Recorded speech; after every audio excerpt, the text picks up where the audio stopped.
J'appelle à la tribune maintenant le général Jean-Bernard Pinatel, ancien commandant du 42e régiment d'infanterie du Sirpa, et qui va nous parler des relations turco-russes, alliance conjoncturelle ou pacte stratégique. C'est l'interrogation à laquelle il va tenter de répondre. Bien, merci beaucoup. Écoutez, ma légitimité pour vous parler de ça, c'est ma connaissance de la Russie. Donc, je connais très très bien ce pays. J'y ai atterri en février 90 et je suis devenu un ami du général Liebed, les parachutistes français ayant des liens historiques avec les parachutistes russes. Et j'ai continué à travailler beaucoup en Russie. Donc, je connais mieux, si vous voulez, la Russie que la Turquie. Je connais mieux également tous les pays qui entourent la Turquie que la Turquie elle-même. Donc, je laisserai à tous les grands spécialistes de la Turquie de me corriger si je dis des bêtises sur la Turquie. Alors, pour essayer de répondre à cette question, je vais faire appel à l'histoire, car l'histoire souvent explique le présent et éclaire l'avenir, mais je voudrais aussi, si vous voulez, contextualiser cette problématique dans le cadre plus large des relations de la Turquie et de la Russie avec les anglo-saxons et les Européens. Alors vous voyez bien, je ne parle pas de l'Occident, pour moi c'est un mot qui ne signifie plus grand-chose aujourd'hui, car, comme d'ailleurs le disait le général de Gaulle, les intérêts des anglo-saxons sont différents et leurs objectifs sont différents également de ceux des puissances continentales.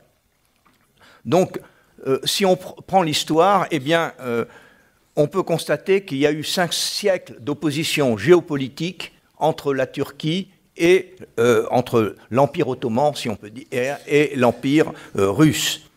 Ça a commencé en 1568, puisque à partir de cette date, il y a 11 guerres qui se passent entre l'Empire russe et l'Empire ottoman, et ces 11 guerres durent 53 ans.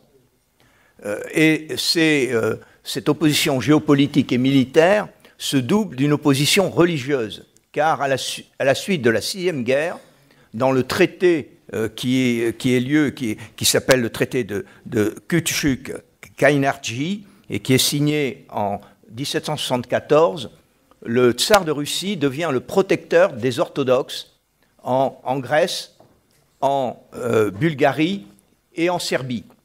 Et ce rôle de protecteur va se jouer à partir du XVIIIe et XIXe siècle, où il y a notamment en Grèce des révoltes contre l'Empire ottoman et qui se traduisent par des massacres. Et d'ailleurs, c'est l'opposition qui aujourd'hui existe entre la Grèce et la Turquie. Il y a des racines très fortes qui datent de cette époque, et je voudrais jeter un petit coup de projecteur sur les massacres qui ont eu lieu dans l'île de Chios, où, je regarde la date, en 1822, 25 000 habitants, les habitants se révoltent, 25 000 habitants sont massacrés par les Turcs, 40 000 sont amenés en esclavage.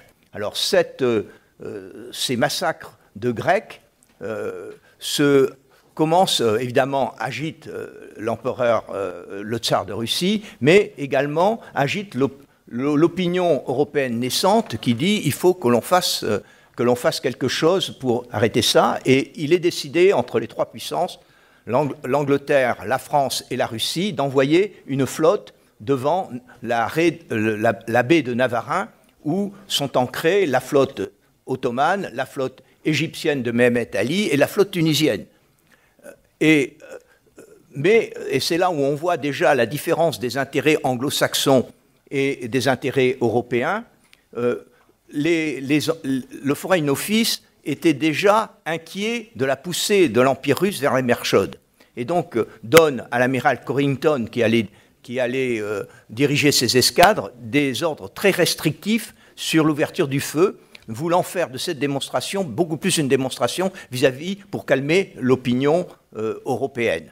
Ce qui se passe, c'est quand la flotte anglaise et la flotte française rentrent dans la baie de Navarin, suivie de la flotte russe, eh bien, les forces ottomanes, qui sont en termes de canon 3 fois supérieures, font des provocations, et ça se passe très mal pour eux, puisque à partir de 14 heures, la bataille est généralisée et l'ensemble de la flotte turque, égyptienne et tunisienne est envoyée par le fond, plus de 6000 morts contre 250 dans l'escadre européenne, si on peut dire, et russe. Donc, on voit avec cet exemple que le rôle de confinement que nous avons, que disons l'Occident à l'époque, du moins le monde libre, a donné à la Turquie pour confiner l'URSS après la Seconde Guerre mondiale, eh bien, est quelque chose qui se poursuit encore aujourd'hui dans cette opposition entre la Russie et la Turquie, puisque effectivement, on a parlé longuement de ce qui se passe en Syrie, mais de ce qui se passe en Libye, de ce qui se passe en Tunisie, mais ça se passe aussi ailleurs. Je voudrais citer le problème de l'Arménie, qui est coincée entre la Turquie et l'Azerbaïdjan, avec tout ce qu'on sait, le pogrom qui s'est passé à la fin durant la Première Guerre mondiale. Je voudrais parler aussi de la Géorgie, parce que la Géorgie, qui a une alliance contre nature avec l'OTAN et la Turquie, alors que la Géorgie est chrétienne, et l'Abkhazie, qui s'est détachée de la Géorgie, est finalement occupée par des forces russes depuis 1968, sans parler de la Crimée aujourd'hui, où la Turquie est toujours le protecteur des Circassiens de Géorgie et des Tatars de Crimée qui ont pendant longtemps maintenant n'existent pratiquement plus. Voilà, donc on peut se demander pourquoi, alors que l'on a 5 siècles d'opposition, en 5 ans, on a comme un renversement d'alliance. Alors, je vais faire une hypothèse parce que je n'en suis pas sûr, mais on voit que ce virage a lieu en 2016. Or, il se passe un événement très important en 2016, c'est le coup d'État.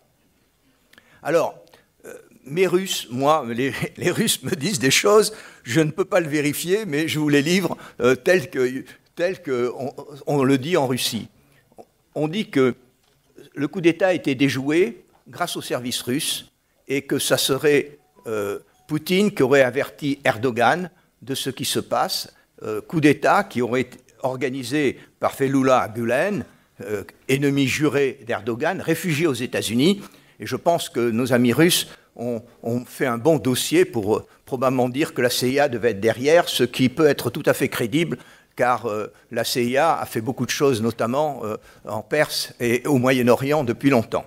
Voilà, donc en tout cas, qu'est-ce qui se passe à partir de là? Eh bien, il se passe des décisions qui n'avaient pas été prises.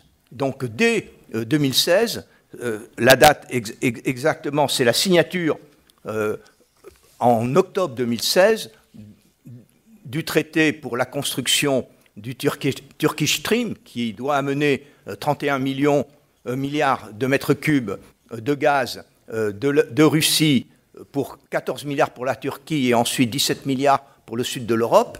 C'est également, dès 2018, la signature et le début de la construction d'une usine atomique, alors que le pacte, effectivement, l'Initial Agreement avait été signé en 2010, mais en 2018, eh bien, la société russe Rosatom a l'autorisation de construire ces 4 réacteurs. Le premier réacteur, donc, qui amèneront de l'ordre de 4,8 milliards de gigawatts pour la Turquie, et le premier devant être livré en 2023. Mais également, et là, c'est une signification militaire beaucoup plus grande, c'est la décision aussi en 2018 d'acheter 4 systèmes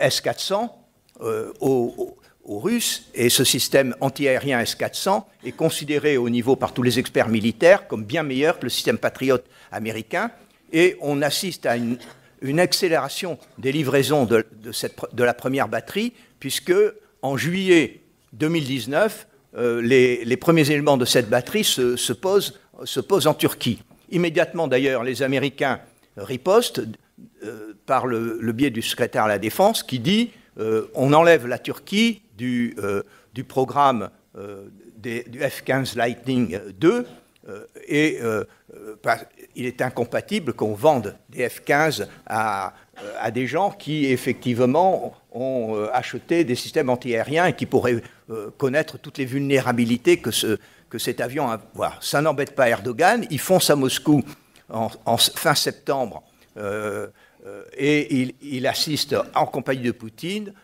au salon aéronautique et spatial qui se tient dans la région de Moscou en fin septembre, début octobre.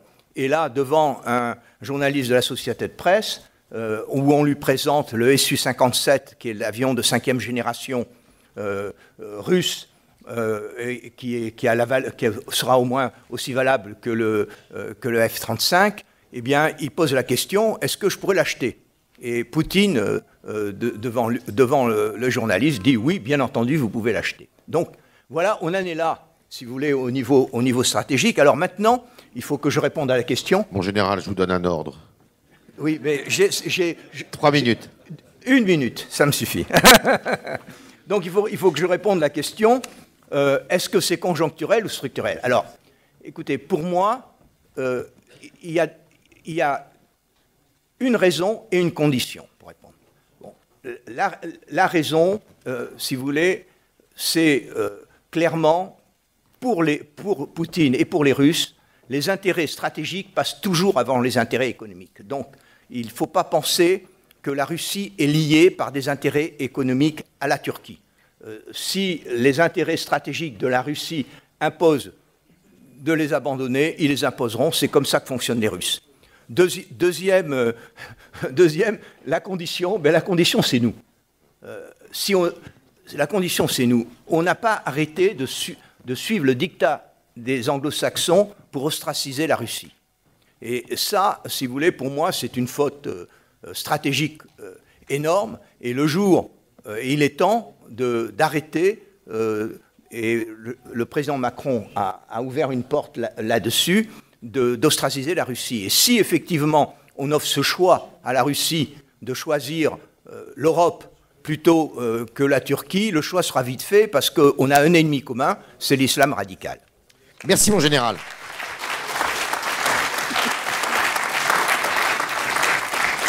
Merci pour ce très intéressant exposé.